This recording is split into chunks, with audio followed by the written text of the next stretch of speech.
হরে কৃষ্ণ। আজ 20 মে, আজ হচ্ছে বিশ্ব মৌমাছি দিবস, ইন্টারন্যাশনাল বি ডে।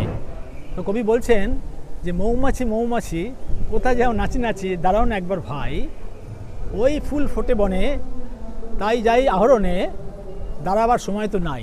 তো মানুষ, জড়জগতের মানুষ এতই ব্যস্ত, সারাদিন ধরে এই মধু মানে এই জড়জাগতিক সম্পদ আহরণের জন্য তারা চেষ্টা করছে। হ্যাঁ, একে বলে মাধুকরী। যারা ভক্ত তারা এরকম মুষ্টি ভিক্ষা করতে যায়, মাধুকরী বলে। কিন্তু আমাদের দেখতে হবে যে সেই যেন মানে বিরাট আকার না হয়ে যায়। মৌমাছি আমরা দেখি শ্রীমদ্ ভাগবতমে অনেক অনেক দৃষ্টান্ত আছে, সেখানে যে মৌমাছি করছে না সারা জীবন মানে মৌমাছি মানে মধু সংগ্রহ করছে, কিন্তু পরে মানুষ এসে সেই মধু নিয়ে চলে যাচ্ছে। এটা একটা বোকামি। তো যাই হোক, এর একটা উদাহরণ দিলাম। তো আজ থেকে অনেক বছর আগে স্লোভেনিয়ার একজন ব্যক্তি, তার নাম হচ্ছে আন্তনি জানসারা, তার আজকে জন্মদিন। তিনি এই মৌমাছির গুরুত্ব পরাগায়নের সম্বন্ধে তিনি একটা ভূমিকা স্থাপন করেছেন। তো আজকে দিবস 2025-এর যে থিম বা প্রপাদ্য বিষয়, সেটা হচ্ছে যে আমাদের পুষ্টির জন্য এই প্রকৃতি নির্বাচিত মৌমাছির গুরুত্ব।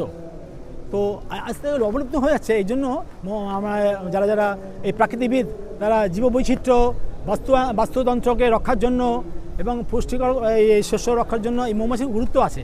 তো শ্রীমদ্ ভাগবতমে মৌমাছির অনেক কথা বলা হয়েছে, যে আমাদের দৃষ্টান্ত দেওয়া হচ্ছে যে আমরা কি মাছি হব না মৌমাছি হব। মাছি হচ্ছে কি বিভিন্ন রকম নোংরার মধ্যে বসে, আর মৌমাছি ফুলে ফুলে বসে, তো আর সেখান থেকে মধু আহরণ করে। তো আমাদের সেরকম দৃষ্টান্ত স্থাপন করতে হবে যে আমরা যেন ভক্তদের ভালো জিনিসটা আমরা দেখতে পাই এবং সেটা যেন গুণকীর্তন করি। আমরা মৌমাছির মতন যেন ফল্ট ফাইন্ডার না হয়ে যায়, খালি সমালোচনা করি। সমালোচনা ভালো, দুটো দিক আছে, গঠনমূলক এবং একটা ভাঙনমূলক। এমন সমালোচনা করলাম যে ভক্তরা ভেঙেই গেল, তাই না? সেরকম না, সমালোচনা করা উচিত, কিন্তু যেটা গঠনমূলক সমালোচনা। তা মৌমাছি হচ্ছে কি সারা জীবন মধু সংগ্রহ করে।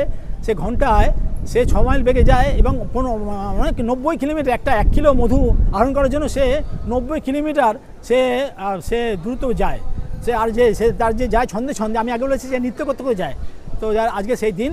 তো আজকের দিনে আমরা সবাই যারা এই মৌমাছি প্রেমী, তাদেরকে জানাই আন্তরিক প্রীতি শুভেচ্ছা। শ্রীমদ্ ভাগবতমে এই মৌমাছির অনেক দৃষ্টান্ত দেওয়া আছে। আপনারা দেখবেন যে মধু, আমাদের যে মধু খুব ভালো জিনিস, কিন্তু আমরা এই জড়জগতিক আসক্তির সঙ্গে তুলনা করা হচ্ছে। একটি ব্যক্তি বনে গেছে, সেখানে একটা গর্তের মধ্যে পড়ে গেছে। হ্যাঁ, সেখানে নিশ্চয়ই সাপ আছে, আর উপরে বাঘে তারা করেছে, একটা গাছের গোড়া দুটো শিকড়ের মধ্যে ঝুলছে ধরে, আর একটা সাদা ইঁদুর আর কালো ইঁদুর তারা কাটছে। সাদা ইঁদুর দেখেছেন আপনারা? সব কিছু সাদা ময়ূর, সাদা হাতি, সাদা বাঘ, সাদা ইঁদুর আমিও দেখেছি, যে সাদা ইঁদুর কাটছে আর কালো ইঁদুর কাটছে।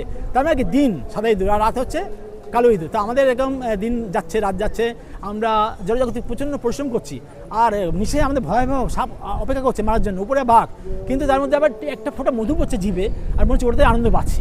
সেই হচ্ছে এটা টেম্পোরারি, অনিত্য সুখ। আমাদের শাস্ত্রে বলছে অনিত্য সুখের প্রতি আমাদের আকৃষ্ট হওয়ার দরকার নেই।